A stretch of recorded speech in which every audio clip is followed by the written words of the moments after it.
जय हिंद दोस्तों। चलिए दोस्तों, बात करते हैं इस क्वेश्चन के बारे में। इस क्वेश्चन में कहा गया है A can complete a certain piece of work in 40 days.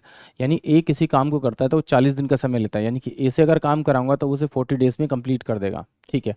फिर इसने कहा है B is 25% more efficient than A. जो आपका ए और ये बी है आपका, इसने कहा B is 25% more efficient than A. अगर ए इसे 100 यूनिट काम करेगा तो ये कितना करेगा, 125 यूनिट काम करेगा। ठीक है।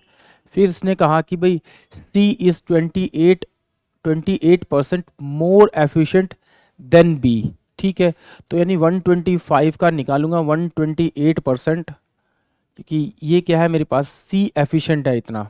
ठीक है, तो काट लीजिए। तो 25 पंजे और 25 चौके 100, 4 तिया 12, 4 दूनी 8, यानी कि 5 दूनी 10, 5 तिया 15, 16, यानी कि 160। टोटल कितना आ जाएगा मेरे पास, 160। ठीक है। इसका निकालेंगे 28%, निकाल के इसमें 28% जोड़ देंगे आपका। ठीक है। तो इसका और रेशो निकाल लेते हैं, वर्क रेशो। इसे मैं काट लेता हूँ कब, 5 से। ये 5 दूनी 10 हो जाएगा आपका। ये कितना हो जाएगा, 25 25, यानी कि ये कितना हो जाएगा, 25 हो जाएगा। ये कितना हो जाएगा आपका, 5 तिया 15 और 5 दूनी 10, 32 हो जाएगा। ये क्या आ गया, वर्क रेशियो आ गया। अब मैं इसका टाइम का रेशियो निकाल लेता हूँ। इनका मैं एलसीएम लूँगा तो एलसीएम मेरे पास आएगा 800। तो मैंने इसको इससे डिवाइड किया तो ये मेरे पास में कितना का, 20, यानी कि 40 हो जाएगा। यानी ए का जो टाइम रेशियो आएगा वो मेरे पास 40 आ जाएगा। बी का देखेंगे तो 25 चौके 100, यानी कि 8 चौक 32, ये 32 आ जाएगा। सी का देखेंगे तो कितना हो जाएगा मेरे पास में आपका, सी का, यानी कि 8 चौक 32, 4 25, ये 25 दिन आ जाएगा। अब इसने क्या कहा है कि भाई ए जो अकेले से 40 दिन में करता है, यानी कि ए को अगर मुझे 40 बनाना है तो 40 से मल्टीप्लाई करना पड़ेगा, यानी 1 से मल्टीप्लाई करेंगे, इसे भी 1 से करेंगे, इसे भी मैं 1 से करूँगा। तो ये मेरे पास 32, ये मेरे पास 25, ये मेरे पास 40, यानी कि मेरे पास तो टाइम मिल गया कि ए जो है इस काम को करने में कितना टाइम लेगा आपका, 40 डेज लेगा। तो बी इसे करने में कितना लेगा आपका, 32 डेज लेगा। और सी जो है वो इसे करने में कितना लेगा आपका, 25 डेज लेगा। अगर मैं इनका एलसीएम निकालूं तो एलसीएम मेरे पास कितना का, 800 ही आने वाला है। ठीक है। ओके। तो अगर मैं इसको से डिवाइड करूं तो 4, तो 4 दूनी 8, ये 20 यूनिट वर्क करेगा ए। इससे अगर करूंगा तो 8 चौक 32, यानी 25 यूनिट करेगा ये बी।